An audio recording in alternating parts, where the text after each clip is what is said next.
You're listening to the Investigative Journal. I'm your host, Greg Szymanski. 2 hours with great interviews all the time. We get into the news behind the scenes that the mainstream media refuses to cover. What a shame. Let me just update some things before I tell you who my guest is today. I've been promoting it all week, and we're going to get deep inside the family, the order, the Illuminati today for 2 hours.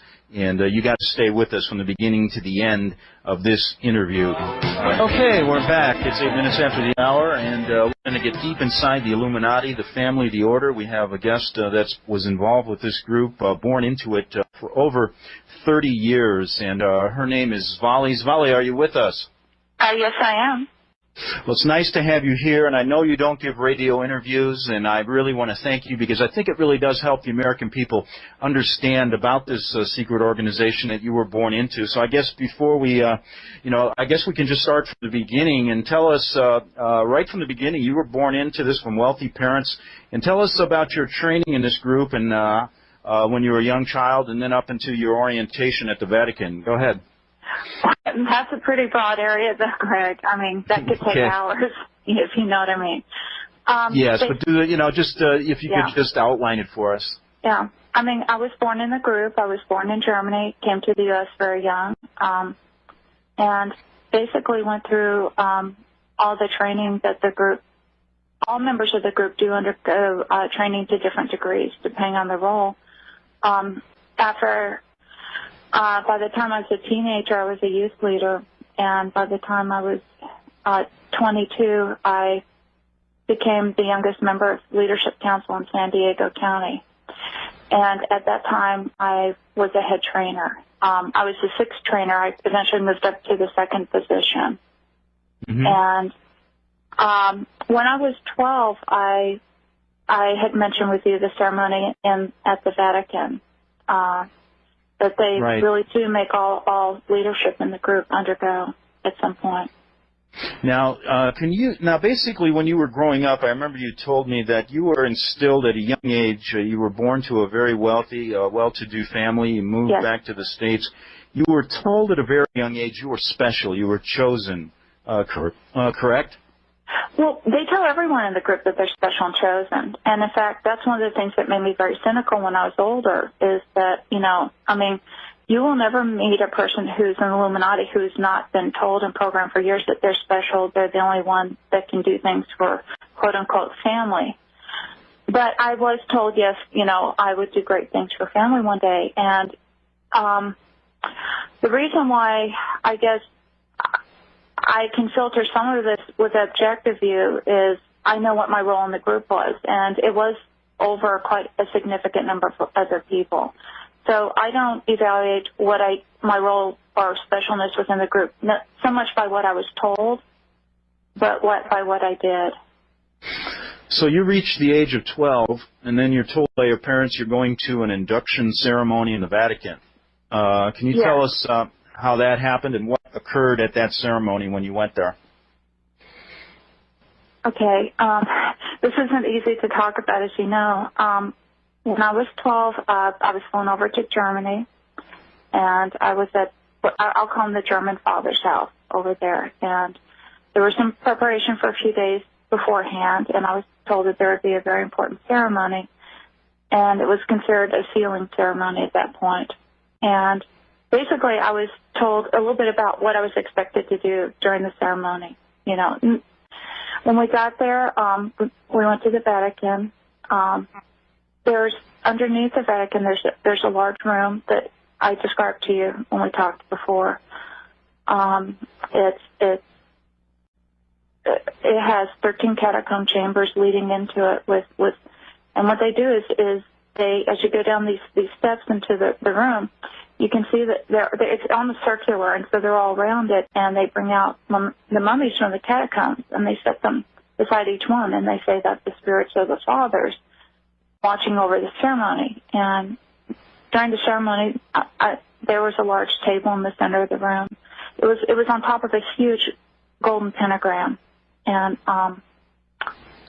they had a ceremony there. Okay, now how many other children were with you being inducted into the family or the order, as they call it? There were 2 other children. at that point. And there were several adults too.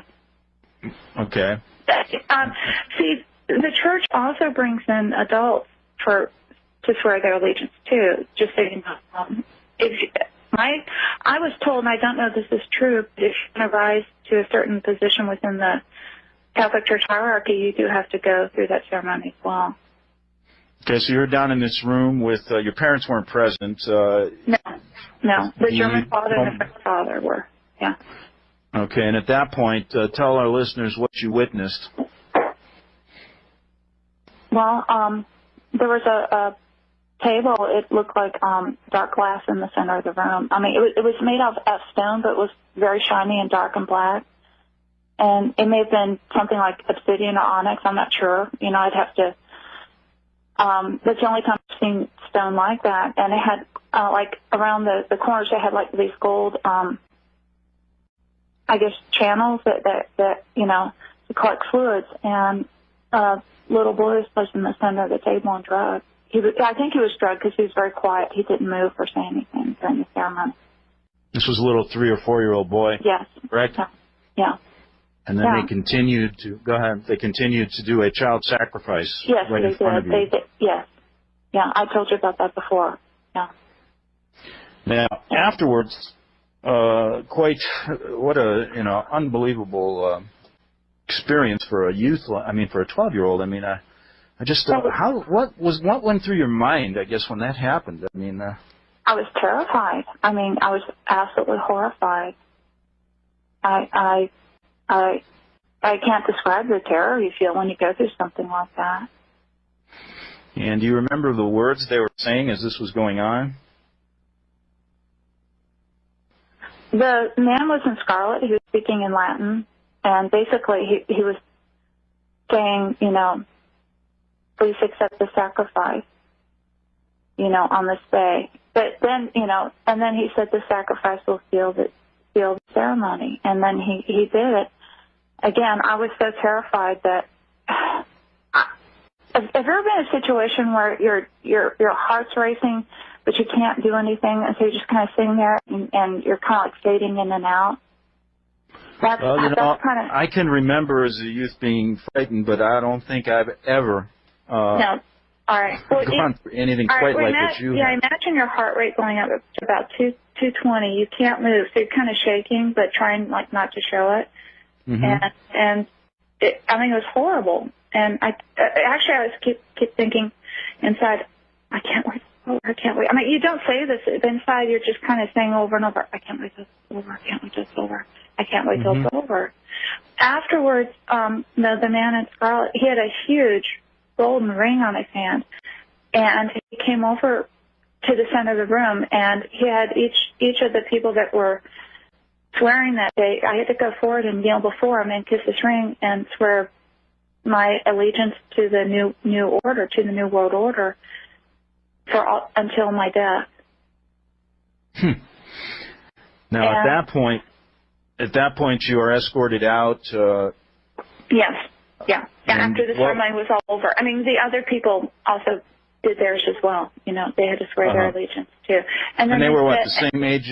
They were the same age as you. The two children were, but there were also 3 adults that went forward and did the same. And afterwards, we were told, may the same to you or worse occur should you ever break this oath. So it's basically, imagine at that age, and you weren't really prepped for this, were you? I mean, you were told there was a ceremony, but nothing, you didn't expect anything like this, from what I gathered talking to you. It was very difficult to go through, just because the sense of horrific oppression down there, too, was the worst. I mean, I've gone through some ceremonies in my life in the Illuminati. You do go through them. But I have to say that in my experience, this was the worst, just because I can't explain the amount of darkness in a room like that, just of pure evil. And unless you've ever been in seeing oppression, I mean, it's just horrible. It wasn't just what happened, but just, I mean, the oppression. And I'm a Christian now, and I know the difference now between when there's evil present, oppression, or when God's love is present and joy and peace, which is the exact opposite of what was in that room. Now, you know what I find quite interesting about this? About 25 years ago, I was a reporter and a freelance writer in Rome, and I spent 6 years there. I walked through the Vatican many, many times, hundreds of times, covered the papal addresses, things like that. And during that time I was there during a Vatican scandal, which involved the church bank and other things, members of the Illuminati, the Freemasons. I was approached by a woman on Via Veneto. I'll never forget this. Rome's a small town, and people knew I was covering stories about the secret societies, things like that, because I had to ask people. Well, this woman came up to me and told me similar stories. She wasn't quite as specific because she couldn't handle it. She would break out crying.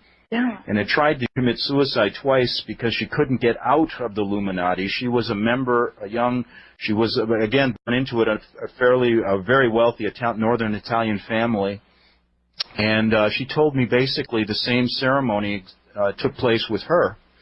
And so when I started talking to you, I wanted to relay that to you and to also relate to my listeners that I heard about this 25 years ago from a woman by the name of Maria and many other people, several other people in Italy that I talked to.